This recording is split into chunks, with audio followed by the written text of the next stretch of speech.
Bom, gente, vamos lá. Logo aqui no início do programa, no caso, nós temos, a inclusão das bibliotecas stdiv e stdlib, e em seguida nós temos, a primeira função, que é a função alocar matriz, que está recebendo como parâmetro a variável n do tipo int. Bom, essa função ela está fazendo, a alocação dinâmica de uma matriz de tamanho n por n, e essa função, está utilizando um loop for para fazer a alocação de memória para cada linha dessa matriz. E por fim, ela está retornando, um ponteiro para a matriz que foi alocada dinamicamente. Em seguida, nós temos a segunda função, que é a função alocar vetor, que também está recebendo como parâmetro a variável n do tipo int, que corresponde ao tamanho, ou seja, o vetor e a matriz terão o mesmo tamanho. Bom, seguindo, essa função alocar vetor está fazendo a alocação dinâmica de um vetor de inteiros de tamanho n. E em seguida, ela está retornando um ponteiro para o vetor que foi alocado dinamicamente. Em seguida, nós temos a função ler matriz. Essa função ela está recebendo, um ponteiro para a matriz A e também está recebendo o n como parâmetro.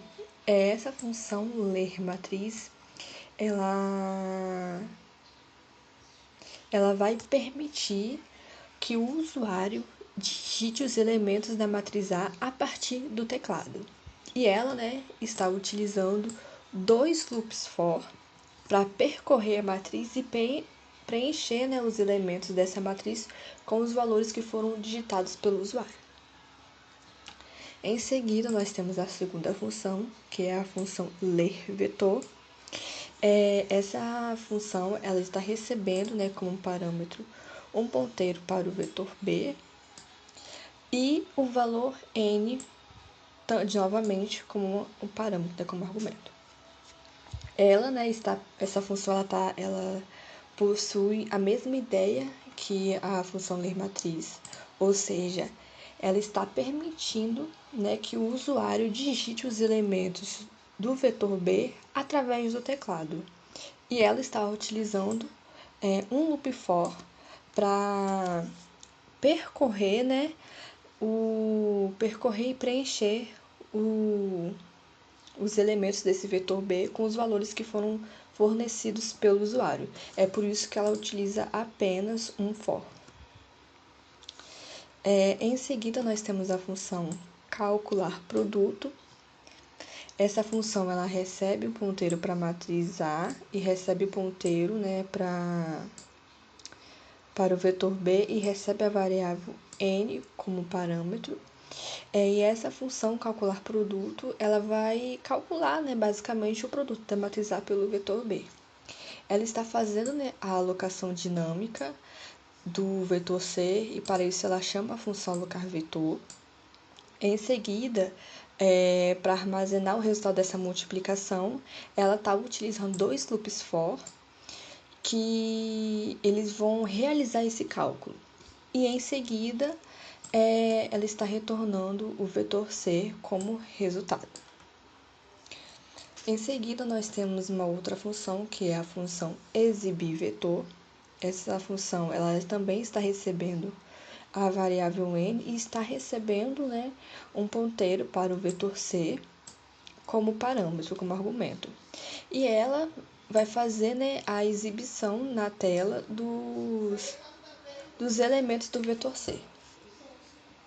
Em seguida, nós temos, a função liberar memória, que essa função ela vai ser responsável por liberar mesmo, a memória que foi alocada dinamicamente para a matriz A,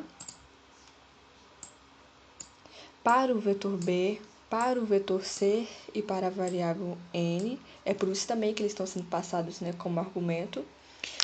E basicamente, é isso que essa função está utilizando. Então, aqui você pode perceber também que ela está fazendo a liberação de memória para cada linha, né, da matriz. Que cada linha da matriz, como eu disse no início, teve que ser feita a alocação dinâmica. Como eu disse aqui no início, na função alocar matriz. Seguindo, nós temos a função int_main, que é a função principal do programa. Ela começa lendo, né, o valor de n, a partir da entrada padrão mesmo, usando o printf e scanf. E em seguida, ela está alocando dinamicamente a matriz A. Então, para isso, ela chama, né, a função alocar matriz. E ela está fazendo a alocação dinâmica do vetor B. E para isso, ela chama, né, a função alocar vetor. E os valores, né, dessa matriz e do vetor são lidos pelo usuário usando as funções ler matriz e ler vetor. E em seguida, nós temos, né, a função para calcular o produto, que no caso essa função para calcular o produto, ela vai ser utilizada para calcular o produto da matriz A pelo vetor B, que o resultado vai ser exibido através do vetor C. E por fim, nós temos a função, que é a função para liberar a memória. No caso, essa função é chamada para liberar a memória, que foi alocada, né, para a matriz A, o vetor B, o vetor C e a variável n. Né? E já finalizando, né, esse programa, né, ele lê basicamente uma matriz e um vetor, calcula o produto e exibe, né, esse resultado dessa multiplicação desse produto através de um novo vetor, que no caso desse programa, desse código, é o vetor C. E no final de tudo isso, ele está fazendo, né, a alocação de memória de tudo que... no caso, está fazendo a liberação da memória que foi alocada, de tudo que foi alocado, no caso.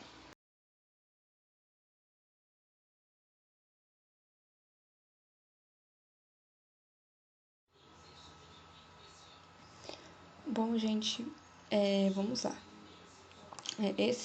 Essa questão pede para determinar a função custo do algoritmo nos casos pior e melhor. Nós podemos determinar a função custo com base na contagem de instruções que esse algoritmo vai realizar. Primeiro, nós vamos calcular, né, o melhor caso.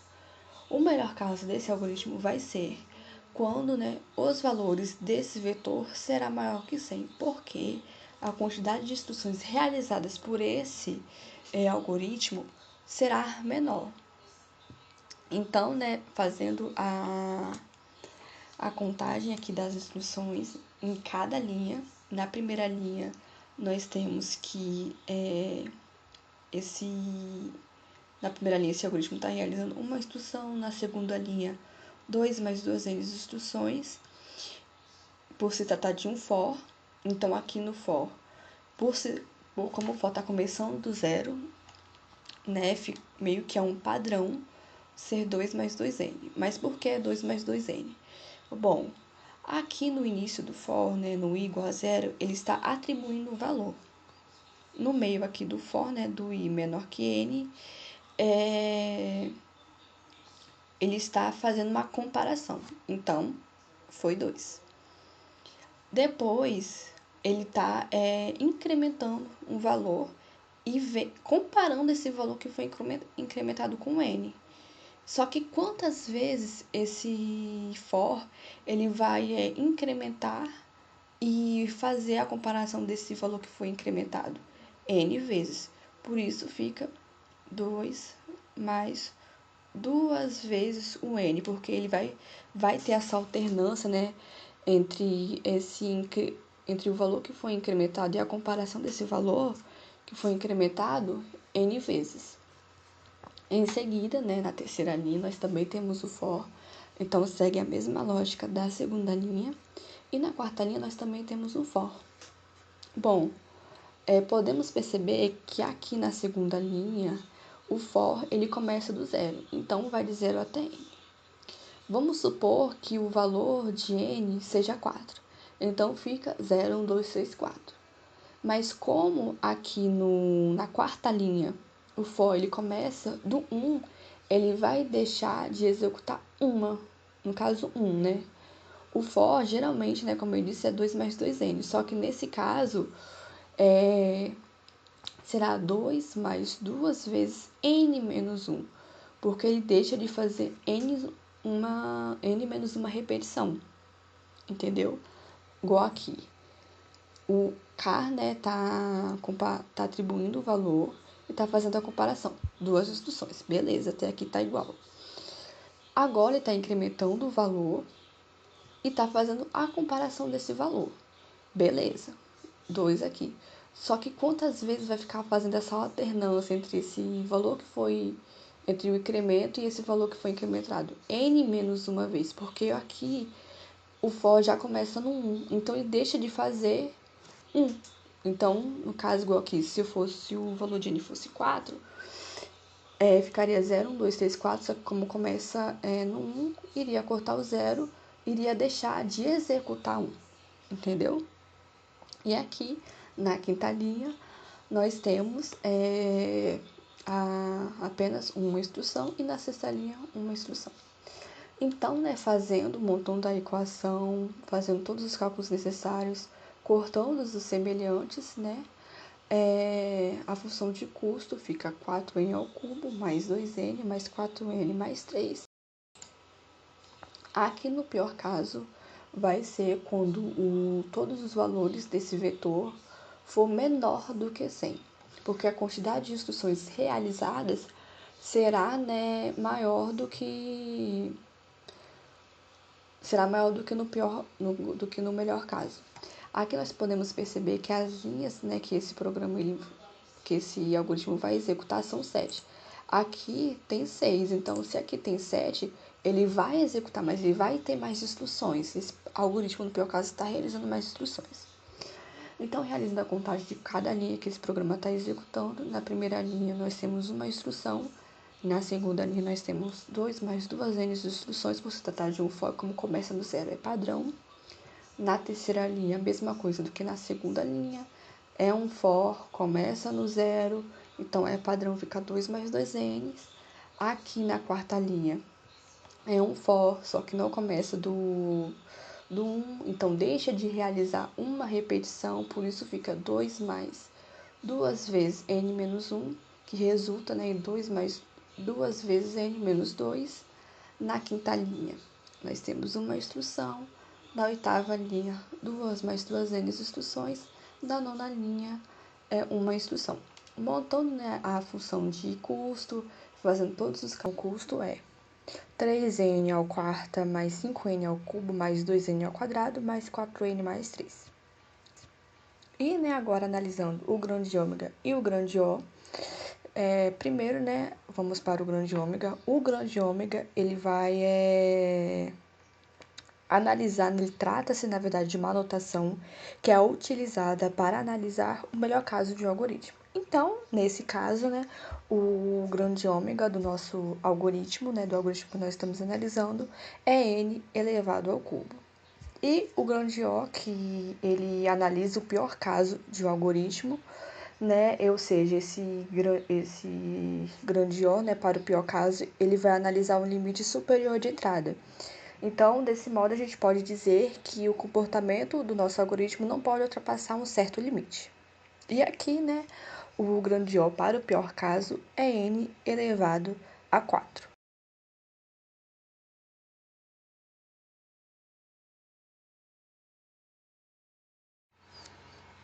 Vamos, gente, essa questão, né, pede para que a gente ordene, né, um vetor de forma crescente, que no caso, né, os elementos desse vetor é 1, menos 8, 2, 1, menos 8, 9, 2, 15 e menos 20.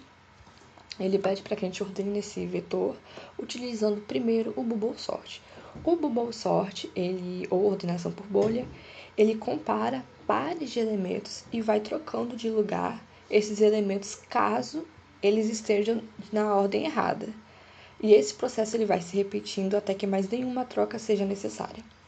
Então, aqui, né, na primeira interação, nós temos o vetor que nos foi dado, beleza? E nós percebemos que o 1, ele é maior do que o menos 8. Então, na próxima, né, ele tem que trocar de lugar com menos 8. E assim fica, menos 8, 1, 9, 2, 15 e menos 20. O 1, ele é menor que o 9. Então, tá tecnicamente correto, tá no local correto. Então, ele permanece, né, o mesmo no próximo. E tá aqui do mesmo jeito. Só que o 9, ele é maior do que o 2. Então, o 9 não está no lugar correto. Então, ele tem que trocar de lugar com o 2. Então, no próximo, né, deve ficar menos 8, 1, 2, 9, 15 e menos 20. E em seguida, né, o 9, ele está comparando com o 15. E o 9 é menor do que o 15. Então, ele está no local correto. Então, no próximo, né, vai permanecer a mesma coisa. Como aqui está, né? Menos 8, 1, 2, 9, 15 e menos 20, a mesma coisa. Só que o 15, ele é maior do que o menos 20. Então, ele deve trocar de lugar, né, com o menos 20. Ficando, né, o final da interação, menos 8, 1, 2, 9, menos 20 e 15. Na segunda interação, nós percebemos que o menos 8, ele vai comparar com o menos 1, ele vai permanecer porque ele já está no local correto. O 1, ele vai comparar com o 2 e vai permanecer porque ele está no local correto. O 9 vai comparar com... o 2 vai comparar com o 9 e vai permanecer. O 9 vai comparar com o menos 20 e vai trocar de lugar com o menos 20. Então, né, no final dessa segunda iteração, fica menos 8, 1, 2, menos 20, 9 e 15. Na terceira interação, o 8, né, ele vai comparar com o 1 e vai permanecer. O 1 vai comparar com o 2 e vai permanecer também. Só que aqui no 3, o 2, ele deve ser... Ele foi comparado, né, com o menos 20 e trocou de lugar, né, porque o 2 ele é maior que o menos 20, sendo, né, que o final dessa terceira interação, o vetor vai ficar menos 8, 1, 2, menos 8, 1, menos 20, 2, 9, 15. Na quarta interação, o menos 8 ele compara com o menos 1 e permanece, e o 1 compara com o menos 20 e realiza a troca, ficando, né, o final da interação menos 8, menos 20, 1, 2, 9 e 15.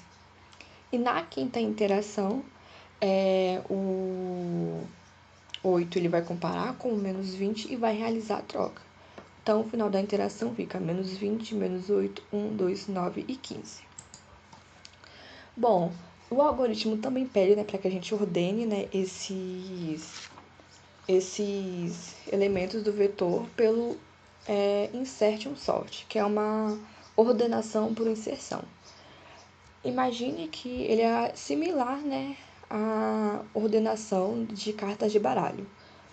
Então, a gente vai meio que... Supondo que a gente está jogando baralho, a gente quer colocar esse baralho em ordem, né? Os elementos desse baralho em ordem. A gente pega uma carta de cada vez e vai colocando em seu devido lugar de ordem crescente, deixando, né, as cartas da mão em ordem. Então, aqui no Insertion Sort, a gente vai fazer a mesma... vai ter esse mesmo pensamento. Então, aqui no início, nós temos, né, o vetor que nos foi dado.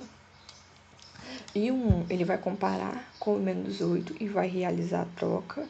Aqui, o menos 8 é 1 vai comparar com o 9 e vai permanecer, né? Porque a ideia tá certa, né? O menos 8 é menor do que 1 e o 1 é menor do que 9. Então, tá correto.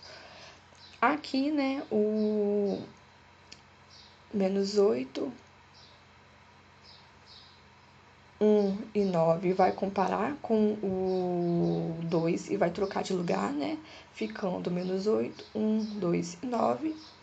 E o menos 8, 1, 2 e 9 vai comparar com o 15 e vai permanecer. O menos 8, 1, 2, 9 e 15 vai comparar com o menos 20 e vai colocar o menos 20 lá para o início, ou seja, ordenando, né, no local mesmo que ele era para ser. Não vai ser igual no Boa Sorte, que troca um do lado, depois troca outro. Aqui você já pode inserir ele no local correto. Por isso que o nome é Insertion Sort, porque é uma ordenação, né, por inserção. Bom, e ficando no final do vetor vai ficar menos 20, menos 8, 1, 2, 9, 15. O próximo é o Selection Sort, que é uma ordenação por seleção. A cada passo, esse tipo de ordenação, ele vai procurar o menor valor do vetor e vai colocar na primeira posição do vetor. E ele vai, né, fazendo isso até que todos os elementos do vetor estejam ordenados, né, estejam ordenados da forma crescente, que é o que a questão pede. Então, aqui no início nós temos, né, o vetor que nos foi dado, e a gente percebe que qual é o menor elemento desse vetor? O menos 20. Então, esse menos 20 tem que trocar de lugar com um 1. Então, né, no próximo a gente percebe que o 20 realmente trocou de lugar com o menos 1, no caso, menos 20. Então, ficou menos 20, menos 8, 2, 9 e 15. O segundo menor é o 8, só que ele já está no local correto. Então, a gente vai percorrer o vetor novamente e achar o terceiro menor. O terceiro menor é um 1. Então, o 1 ele tem que trocar de lugar com o 9. Então, fica menos 20, menos 8, 1, 2, 9 e 15. E agora a gente vai percorrer o vetor e achar o quarto elemento menor, que nesse caso é o 2. Só que o 2 ele já está no local correto, então vai ficar a mesma coisa. E aí a gente vai percorrer o elemento e achar o quinto menor, que nesse caso é o 9. O 9 ele está lá no final, então ele deve trocar de lugar com o 15. Então, né, no final o vetor vai ficar menos 20, menos 8, 1, 2, 9 e 15.